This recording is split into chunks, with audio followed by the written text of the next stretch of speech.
Bila masuk je bulan Ramadan, mak-mak yang ada 3-4 orang anak tu akan dah start pening kepala dah. Sebab apa? Kadang-kadang bila masak mi goreng, masak sayur, tak nak makan. Masak daging, masak ikan pun tak nak makan. Tapi kalau kita cakap burger, yes, daripada budak sampai ke bapak budak akan suka. Kita boleh buat makan untuk sahur ataupun buka puasa. Kita nak buat burger homemade.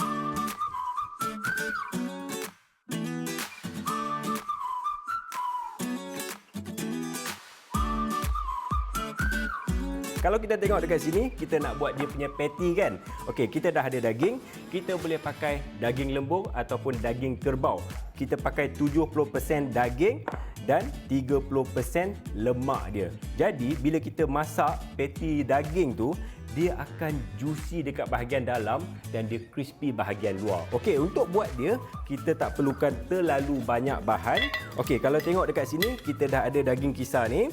Terus saja kita masukkan garam. Okey, garam pun dia tak perlu banyak, lebih kurang dalam setengah sudu saja sebab daging yang segar macam ni dia memang dah ada flavor dia.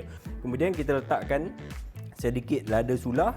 Terus saja kita gaulkan dia. Okey, proses untuk buat patty ataupun daging burger ni ada bermacam-macam cara dan bermacam-macam resepi. Ada orang yang letakkan telur, ada orang letak breadcrumb. Semua tu pun boleh juga. Tapi bagi saya tak nak letak breadcrumb, saya tak nak letak tepung. Sebab apa? Nanti dia akan kacau rasa daging tu. Saya nak dia betul-betul rasa daging. Okey, yang ni kita kena gaul-gaulkan dia dulu, bagi garam-garam tu semua sebati. Alright, yang ni kita dah boleh bulat-bulatkan dia untuk jadikan patty. Pakai kita punya jari ni saja. Kita ambil lebih kurang dalam sebiji bola, lebih kurang dalam 180 ke 200 gram. Kita bulatkan dia, letak dekat dalam pinggan. Memang kita tak goreng dia macam kita goreng meatball tu. Masa kita nak masak dia nanti, dalam keadaan dia sebiji ni, kita akan tekan bagi dia jadi bulat lepeh. Juicy dia still akan ada dekat bahagian dalam. Cumanya dia punya daging ni akan jadi crispy. Itu dia punya rahsia dia. Daripada semangkuk daging tadi, kita dapat lebih kurang dalam 11 biji patty. Biarkan dia betul-betul set. Kemudian kita nak buat dia punya bahan-bahan sayur. Kita pakai tomato yang sangat merah dan juga salad. Kalau kita nak pakai salad yang warna hijau ni pun boleh, ataupun kita nak pakai lettuce pun boleh, ataupun iceberg lettuce. Sebab iceberg lettuce tu dia lagi berair. So bila kita makan kena pula dengan daging, dia naikkan lagi dia punya rasa. Okey, yang ni kita potong saja. Lebih kurang dalam 5-6. Bila kita beli lettuce ataupun salad, bila diorang tanam, diorang akan letak air tau. So air tu kadang-kadang dia ada kotoran-kotoran, ada pasir-pasir, semua melekat dekat tengah-tengah ni. So yang ni, masa kita basuh tu, kita kena koyakkan dia sikit, rendam-rendamkan dia, biarkan dia dalam 10 ke 15 minit, confirm dia pasti akan bersih.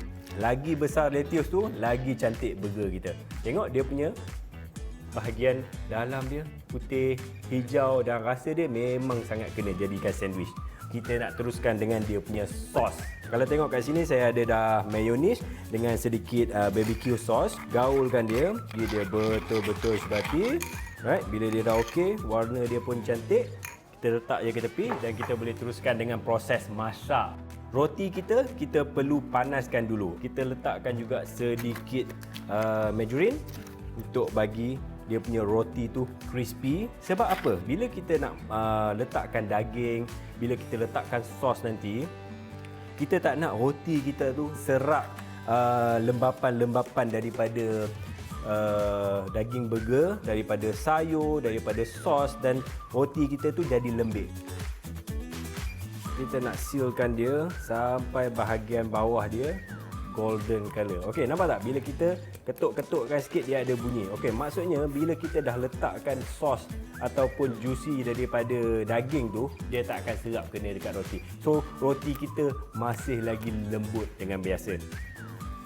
Okey, untuk masak dia punya patty ataupun daging dia, memang proses ni sangat mudah. Macam yang saya cakap tadi, kita ambil je sebiji, seketul ni, letak terus dekat atas pan. Lepas tu kita ambil senduk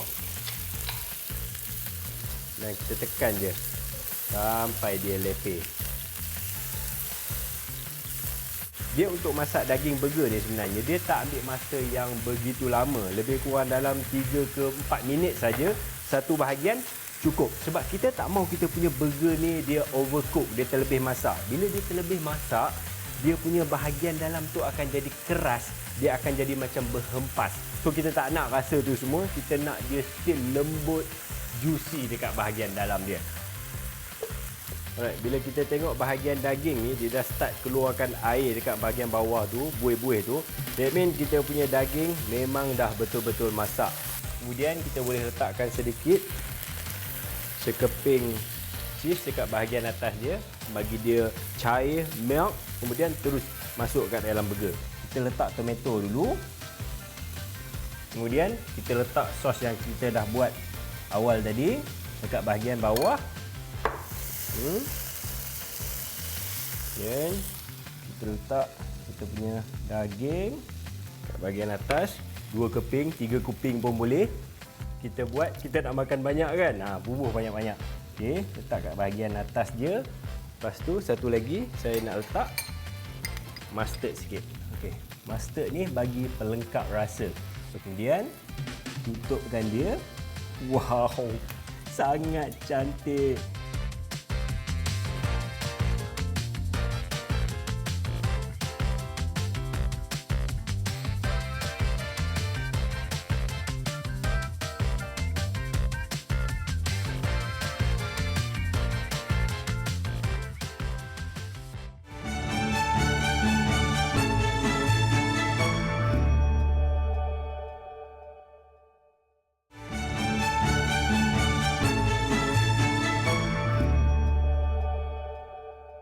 Satu, dua, tiga, empat.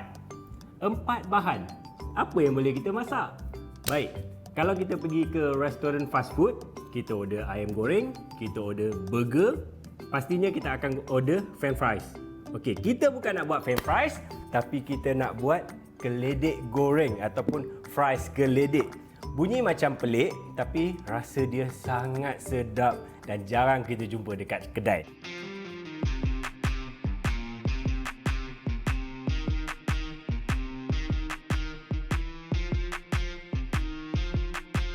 Keledek yang sebiji, kita pakai keledek manis. Kita cucikan dia punya kulit bersih-bersih, tak payah buang. Terus saja kita potongkan dia ikut potongan fries. Tak perlu tebal, tak perlu nipis. Lebih kurang. Okey, kenapa saya tak buang dia punya kulit? Okey, bila kita gorengkan dia nanti, dia akan jadi sangat cantik dan kita tahu itu adalah home cook ataupun kita buat sendiri, bukannya daripada kilang. Alright, kita kena bentuk-bentukkan dia. Kita buat panjang boleh, kita buat wedges boleh. Kemudian proses yang kedua, kita kena rebuskan dia dulu. Okey, kenapa saya nak rebuskan dia dulu? Okey, untuk buat fries, kalau kita terus gorengkan dia, kemungkinan kita punya fries tu dia akan hangus kalau kita tak kontrol dia punya api. Tapi kalau kita rebuskan dia dulu, dia dah lembut dan kita akan dapat fries kita yang sangat-sangat fluffy dekat bahagian dalam dan dia punya luar sangat-sangat garing. Okey, kita punya air pun dah panas. So terus saja kita masukkan sedikit garam untuk naikkan dia punya temperature air.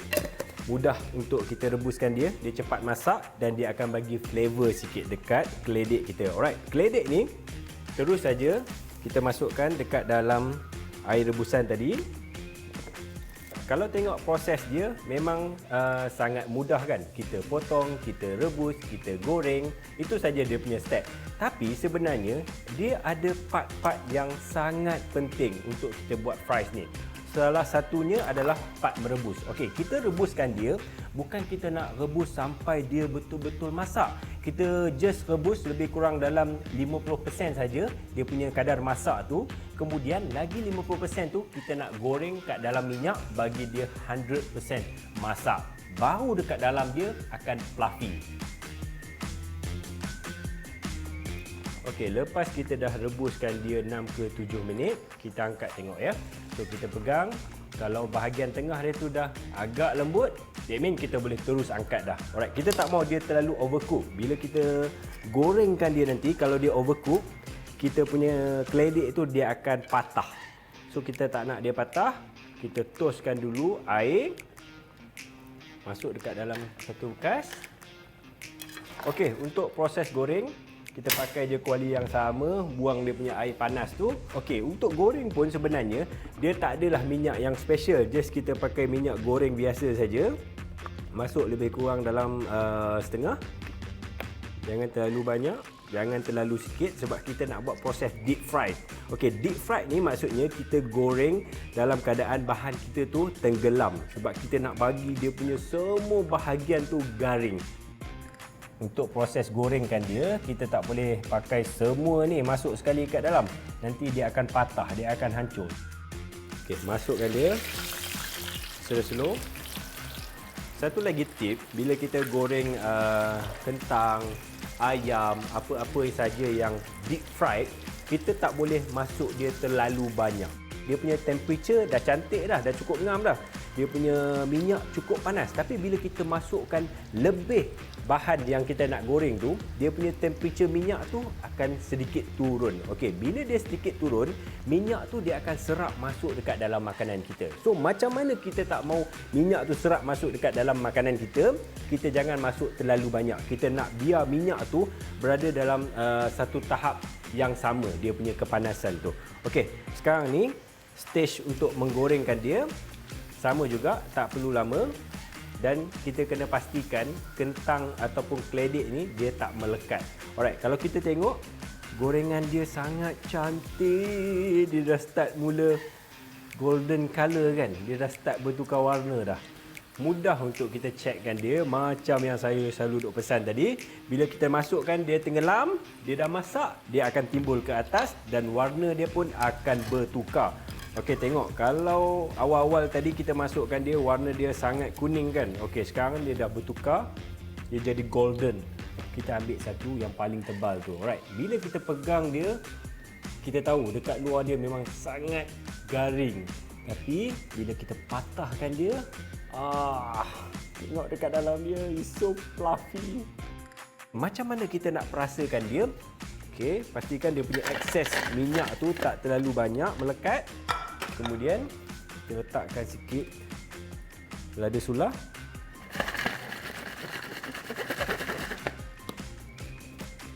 Lepas tu letak garam sikit.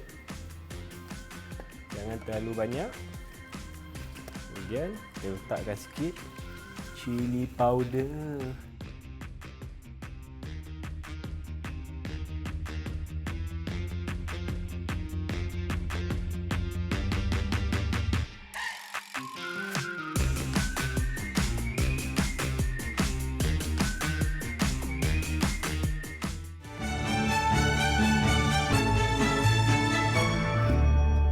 Kita dah buat burger yang besar tadi, nampak sangat menggiurkan. Lepas tu kita potong pula keledek untuk buat fries. Sangat mudah potongan dia. Macam mana kita nak potong semudah tu? Yes, pastinya kita punya pisau perlu berada dalam keadaan yang sangat tajam. Okey, macam mana kita nak tajamkan dia? Baik, kalau tengok dekat sini, kita ada 3 jenis pisau.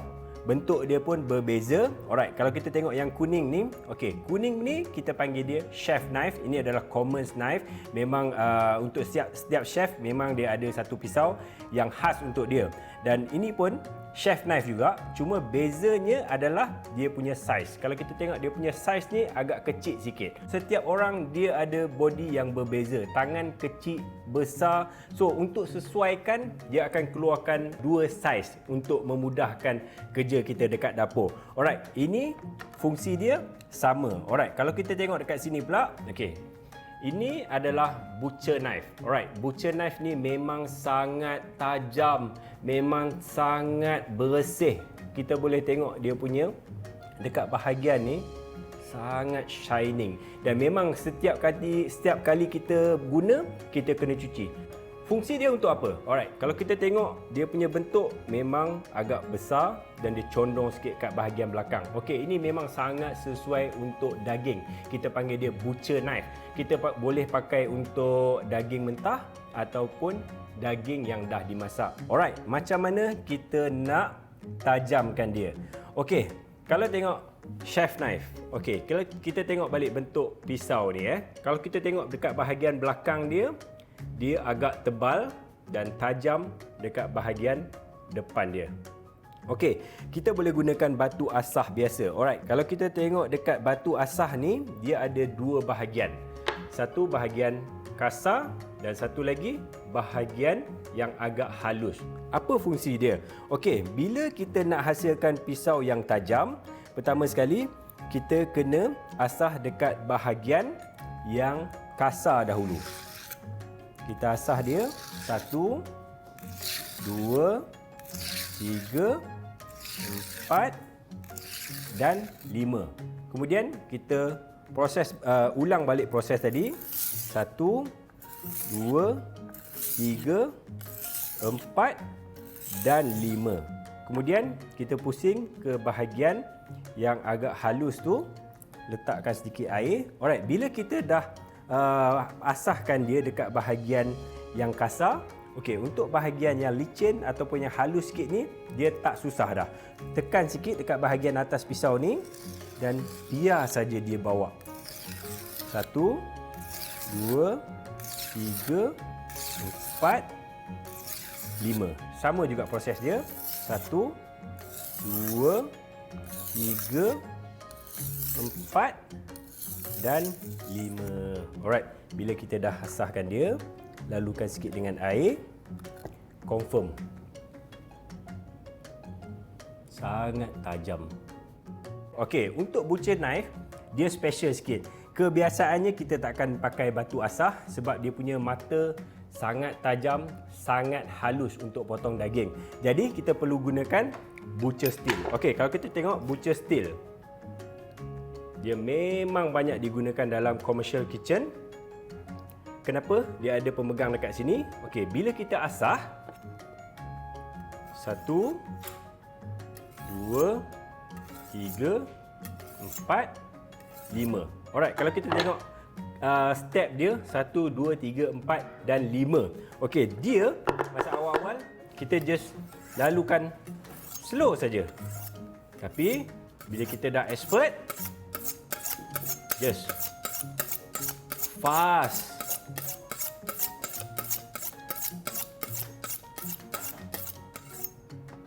Dah siap. Sama juga. Kita perlu lalukan air sikit. Bersihkan dengan kain. Cantik balik. Alright, itulah dia sedikit sebanyak cara macam mana kita nak tajamkan pisau. Alright, pisau ni dia boleh jadi kegunaan kita dekat dapur, memudahkan kerja, dan dia juga boleh jadi senjata. So benda-benda macam ni kita kena simpan dia baik-baik. Jangan bagi budak-budak boleh ambil, ataupun dekat rumah tu kita kena simpan dekat tempat yang betul.